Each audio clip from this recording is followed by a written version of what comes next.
রেজার সাথে যে আসলে ডিরেকশনটা দিয়েছে এবং এর আগেও তোমাদের একটা কাজ ছিল ইন্টার্নশিপ, সেটা নিয়ে তোমরা কাজ করেছিল, সেটা দিয়ে মূলত শুরু হয়েছিল যে কন্টেন্ট ক্রিয়েশন বা মানে পুরো দমে যে একটা বড় স্টোরি টেলিং ওটিটি হোক, ওটিটি দিয়েই যাত্রাটা শুরু। সো ইন্টার্নশিপ থেকে এই গল্প 36। রেজার সাথে তোমার রিলেশনশিপের ডায়নামিকটা একটু বলো কেমন? রেজার সাথে আমাদের আসলে দেখা হয় আমাদের আগের অফিসে, যে প্রথমবার আমাদের দেখাই হয়, আমরা একটা সেম অফিসে আমাদের জব হয়, ওইখানে দেখা হয়। ওই অফিসটা হচ্ছে কন্টেন্ট ক্রিয়েশন নিয়ে ছিল।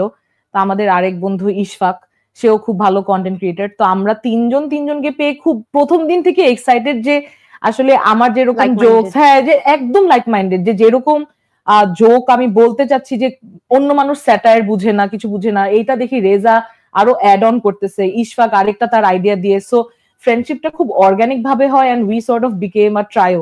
ইভেন আমাদের ফেসবুকে একটা গ্রুপ আছে, it's called the sexy trio. এখানে আমাদের একটা গ্রুপই। সো আমরা খুব কোর থেকে যেমন এইসব গল্প নিয়ে আগে থেকে কাজ করতে চেতাম। তো ইশফাক হচ্ছে তারপরে ইভেন্চুয়ালি সে ইউকে তে চলে যায়, আর আমি আর রেজা নিজের একটা প্রোডাকশন হাউস শুরু করি। ওইখান থেকে আমরা ওবিসি টিভিসির কাজ দিয়ে শুরু করি। তারপরে যখন আমাদের মনে হলো যে না, একটা গল্প বলার মতন আছে, ইন্টার্নশিপ। সো ইন্টার্নের গল্পটা অনেকদিন ধরে আমাকে রেজা 2018 যখন আমরা সেই অফিসে কাজ করি, ও তখন থেকে বলতো যে এইটা, এই যে as I said, light bright bingeable content, এই যে ওয়েব সিরিজ গুলো সব ডার্ক, আমার ভাত খেতে খেতে কি এরকম মিস্ট্রি দেখতে ইচ্ছা করে কারো? আমরা বলতাম যে ভাত খেতে খেতে মানুষ বিঞ্জ করবে কন্টেন্ট, এটা বাংলাদেশে দরকার।